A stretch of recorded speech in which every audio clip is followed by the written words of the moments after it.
Hello guys, welcome back to our YouTube channel.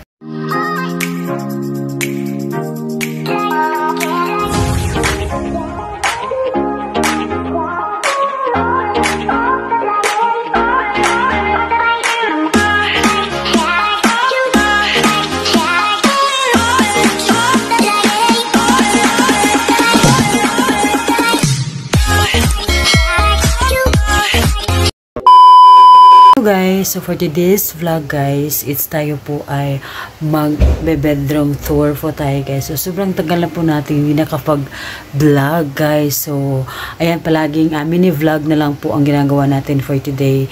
Ayan guys, kasi medyo tinatamad tayo mag-vlog and kakaisip po yan ng magandang content to our channel. So for today's video, isi-share ko sa inyo guys kung ano nga bang nangyari doon sa aking room. So after 2 years, ayan, so nakita nyo before yung aking room. Kung nandyan po sa aking mga video, kung gusto nyong mapanood, just scroll lang, just watch my old video tungkol sa aking bedroom tour. So ayan guys, mapakita ko sa inyo about my bedroom tour, So ayan guys, ipapasilip natin sa inyo kung ano nga bang nangyari doon sa ating bedroom. So it's a very long time guys na hindi ako gumagawa ng ganitong klaseng content. So because nag-focus ako doon sa isa kong channel. So since ito yung channel ko na to guys, so just ano lang yan, marites lang yan. Ayan guys, and this is my another channel. This one, Agorasya Bayuganon, since active pa naman siya guys. And then this one, it's my another channel. I have 3 channel guys in this YouTube So ayan guys, so for today's vlog, i-bedroom tour ko po kayo and ipapakita ko sa inyo kung ano nangyari dun sa aking room before at saka ngayon.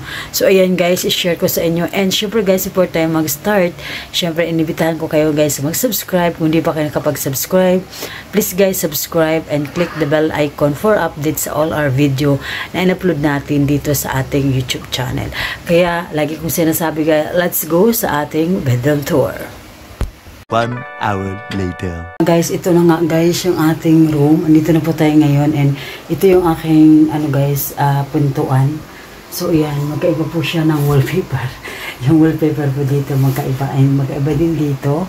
Ayan, so this is my pintuan guys. Medyo sira na to guys and kailangan natin tong guys, tawag ito guys, uulitin natin to. So ayan na guys, so ito nga. So kung napansin nyo guys, ayan, so magkaiba na po ang kulay ng aking bedroom. Since dati guys, it's a color pink. Ayan, so mapapansin nyo guys, yung aking cabinet is kulay pink pa rin siya. So ayan, nagiging yellow na siya guys. Yellow na po yan. So dati kasi guys, is kulay pink po yan lahat. So I decided guys na magpalit ako ng kulay ng aking bedroom. So ako lang guys lahat ang nagpinta niyan. So pinintahan ko yan guys by I think 3 days. 3 days ko yan pinintahan. So nakita nyo guys, ayan, kulay ano na po tayo yan. Kulay yellow na po yan. Lahat po yan color yellow. So ayan guys, so hindi ko alam kung maganda ang kulay na to kasi gusto ko kasi guys na mag-iba ako ng sa iba hindi siya maganda, pero para sa akin, for me guys, it's very okay na to, itong kwarto na to guys. Ayan, so that is guys, ito lang yung aking bagong bedroom, bagong kulay ng aking bedroom guys, ang aking bagong room. Ayan, so nakakita nyo yan. So that's it's my yellow room today. So kung napapansin nyo dati kulay pink yan, pero ngayon it's color yellow na po yan. So ayan guys yung aking room today. Ayan, so masaya naman ako. So ang laki talaga guys na pinagbago ng aking room after 2 years. So dati kasi guys dito meron akong malaking cabinets. So yan na lang po yung natira kasi nga it's matagal na siya. Siguro nasa 2 years or 3 years na yun nakatayo dito. So ayan, nakatayo dito. So yung ganito ko guys, kasi nanganak yung aking aso, ginawa ko siyang crib.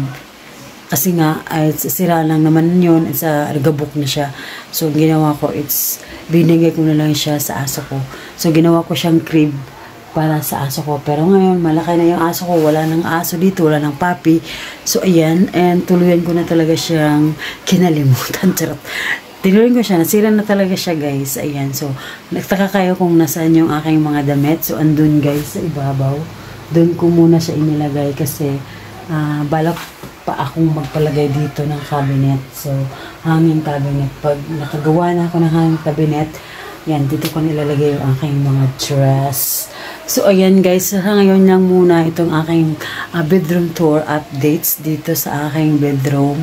So, ayan guys, sobrang dami pong nangyari sa akin after 2 years. So, napakahaba-haba po ng ating biyabiyahiun. Charot. Ang dami po ang ating pag-uusapan guys. Sa next vlog po guys, ikukwento ko sa inyo and what happening to me after 2 years. So, just it guys for our vlog today, and maraming salamat guys for watching this video.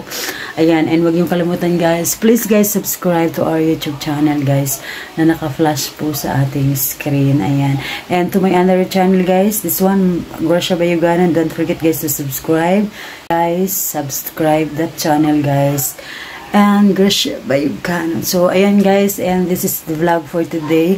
Thank you so much guys for watching, and don't forget guys to subscribe our YouTube channel. Thank you guys so much for watching. Bye bye. See you in the next vlog.